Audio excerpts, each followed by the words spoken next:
My name is Zvi Aharoni.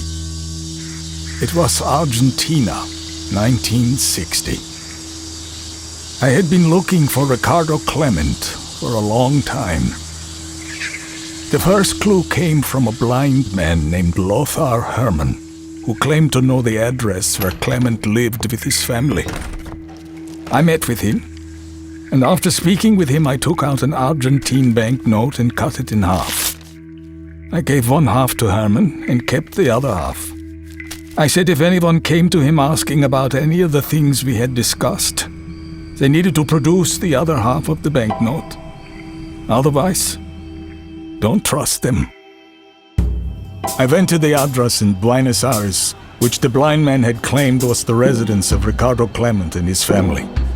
It turned out to be a shabby little house in a rundown neighborhood, and I thought to myself, there's no way Ricardo Clement would live in a place like this. I had to start thinking that perhaps Ricardo Clement was not the man I was looking for after all. To make matters worse, I found out the family had just moved 3 weeks previously. But then something happened that told me I was on the right trail. When I went to inquire about the forwarding address left by the family, I was told the family explicitly left no forwarding address. Who doesn't leave a forwarding address? Unless they don't want to be found. I followed the trail further into the dusty outskirts of Buenos Aires to a literal no man's land where there weren't even official property lines on record. There I found a tiny house with no electricity and no running water. I was convinced Ricardo Clement lived there. What was it going to be like when I finally saw him? On April 27th, I left my car about a mile from the house and walked to a railway embankment about 100 yards from the area. At 7:40 p.m., the 203 bus from San Fernando pulled up a couple blocks from the house and a single passenger got off. It was Ricardo Clement. Tonight, tell your family you love them. Hug your kids. Hug your spouse. You see, I don't have much family left. Almost all of them were killed. Only me, my brother, and my mother survived. We were on the last train out of Germany. The Third Reich had taken away all the property of the Jews, expelled them from public life, and forced them to emigrate. We knew where it was all headed. Adolf Hitler had galvanized the hatred of the whole nation. His henchman, Heinrich Himmler, devoted his life to wiping out all the Jews, calling it a page of glory in our history. Reinhard Heydrich, who they called the man with the iron heart, organized the first killing squads.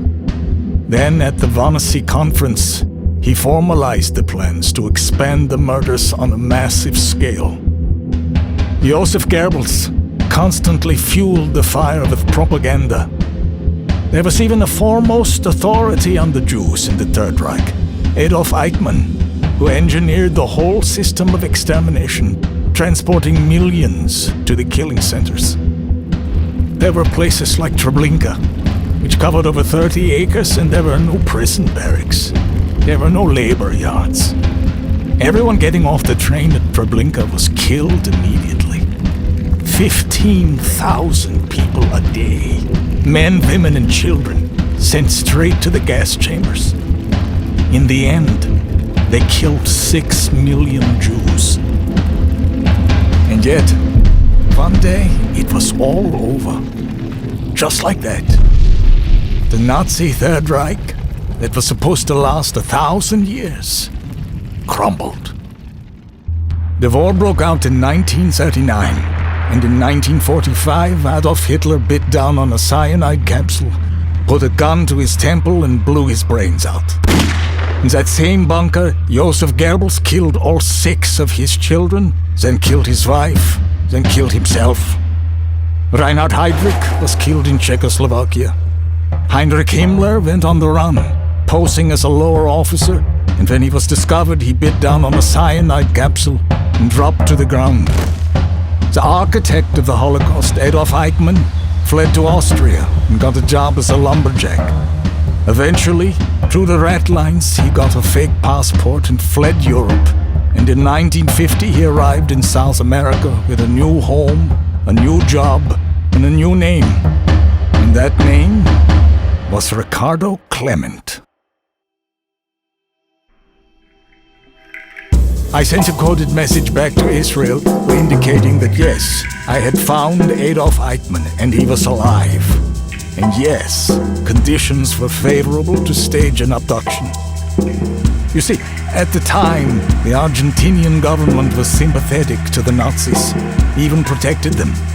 We couldn't just send a message to the embassy saying, hey, we think there's a guy in your country who's responsible for the death of 6 million people. We'd like to try him for war crimes. They would have protected him.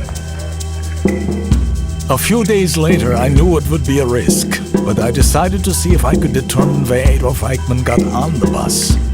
I knew where he got off the bus every weekday at 7:40 p.m., but it was possible there might be a better place for the abduction. On May 4th, I boarded the 203 bus about 8 stops before the previous town of San Fernando, and immediately feared I had made a big mistake. Adolf Eichmann was already on the bus. I was hoping the bus driver would not ask me any questions and my foreign accent would be heard.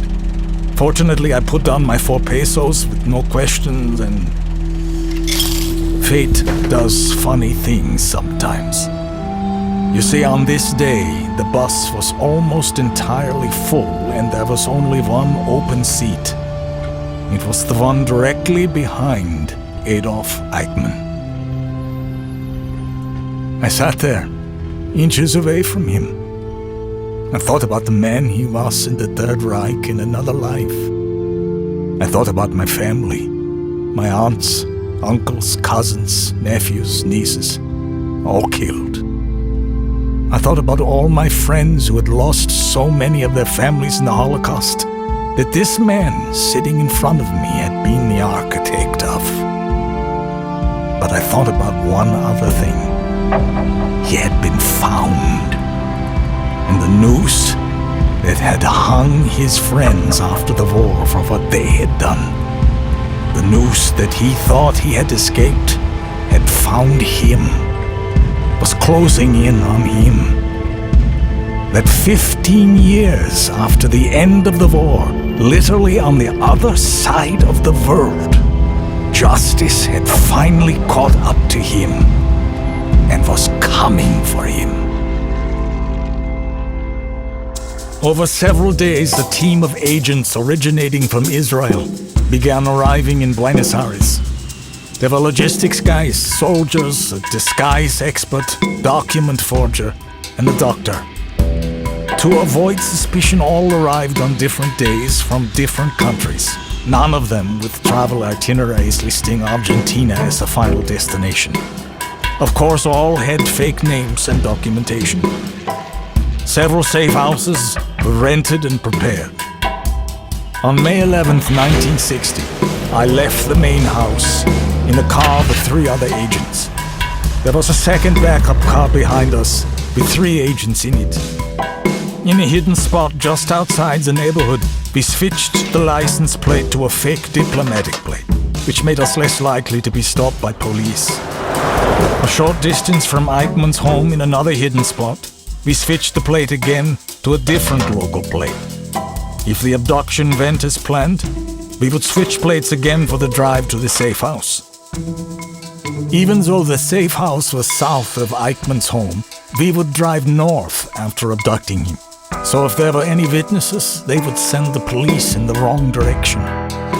If we were chased by the authorities, our first plan was to turn suddenly off the road and transfer the prisoner to the second car, and then drive the first car back onto the road to mislead them. If the chase got desperate, the second car was instructed to ram the police cars. If we found ourselves unable to escape the police, the captain of the team, Rafi Eitan, was instructed to handcuff himself to Adolf Eichmann with no key and demand to be taken along with Eichmann to the nearest senior officer to explain that he and his volunteer friends had captured the war criminal with the plan of bringing him to the Argentinian authorities. Everyone else on the team would be completely on their own to get out of Argentina. At 7:25 p.m., I drove past the bus stop and down the street near Eichmann's house. I parked about 25 meters from the main road. At 7:40 p.m., the bus that typically carried Eichmann passed by without stopping. Had he been tipped off? We continued to wait. According to the plan, if he had not arrived by 8 o'clock, we would leave, as our presence there for too long would arouse suspicion. This was a major problem for the mission. How could we possibly park there again the next day or 2 days later without being exposed? 8 o'clock came with no sign of Eichmann. Just as we were getting ready to leave, a bus pulled up from San Fernando, stopping to let off a single passenger. Through my binoculars, I could see it was Eichmann. But I saw something I had not seen the other times I watched him get off the bus.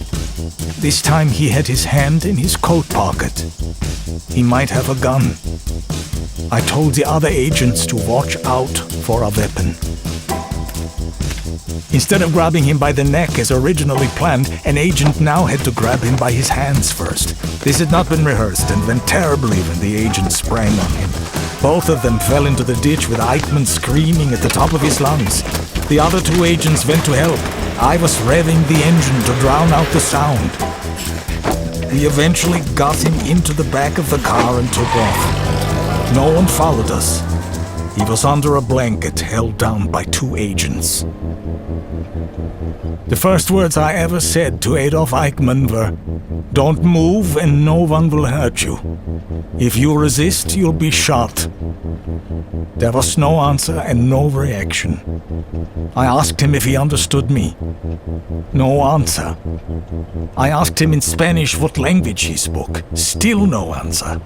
I began to worry that he had been hurt, had a heart attack or something. It was our main priority to keep him healthy because we needed to get him to Israel to stand trial before the world for what he had done. I started to worry that maybe we didn't even have the right guy. But he finally spoke up in perfect German, and I knew we had a man. The first words Adolf Eichmann ever uttered to me were, "Ich habe mich schon in mein Schicksal ergeben," which in English means, "I have already resigned myself to my fate."